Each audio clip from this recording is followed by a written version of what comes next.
என்ன நண்பா நண்பீஸ், இந்த ஊர்ல லஞ்சம் வாங்காம எவனாவது வேலை பார்ப்பானா? ஒரு சின்ன ஸ்கூல் அங்கீகாரம் வாங்கணும்னாலே லட்சமா லஞ்சம் கொடுத்த காலம் போய் இப்ப பைசா காசு இல்லாம வேலை நடக்குதுன்னா நம்ப முடியுதா? அதுதான் நம்ம முதலமைச்சர் விஜய் செஞ்சிருக்க ஊழலுக்கு எதிரான முதல் மரணமா சம்பவம். பத்திரப்பதிவு துறையா இருக்கட்டும், பில்டிங் அப்ரூவலா இருக்கட்டும், இல்ல பள்ளிகளுக்கான அங்கீகாரமா இருக்கட்டும், காலமா இங்க லஞ்ச கலாச்சாரம் ஆழமா வேரூன்றி போயிருந்துச்சு. ஆஃபீஸ்குள்ளே போனாலே காசு பிடுங்கிறது தான் இங்கே சிஸ்டமாக இருந்துச்சு. ஆனால் இப்போ சீன் டோட்டலாக மாறுது பாஸ். ஆட்சிக்கு வந்து இன்னும் 2 மாதம் கூட முழுசாக ஆகலை. சுற்றி பல லட்சம் கோடி கடன் சுமை.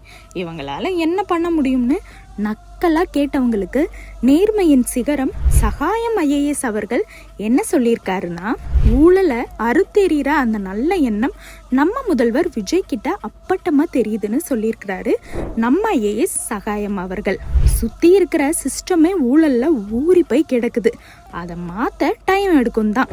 ஆனால் இந்த 2 மாசத்துல லஞ்சமே இல்லாம வேலை நடக்கிறதுக்கான அந்த முதல் புள்ளிய வச்சிருக்கிறாரு பாத்தீங்களா? அங்க நிக்கிறாரு நம்ம முதல்வர் விஜய். ஆரம்பமே இவ்வளவு நேர்மையா இருந்தா இன்னும் 6 மாசத்துல தமிழ்நாடு எப்படி மாறப்போகுதுன்னு கொஞ்சம் யோசிச்சு பாருங்க. லஞ்சம் இல்லாத நல்ல நிர்வாகம் தான் உண்மையான மக்களாட்சி. நம்ம CM விஜயோட இந்த அதிரடி மாற்றத்தை நீங்க எப்படி பாக்குறீங்கன்னு கமெண்ட்ஸ்ல சொல்லுங்க.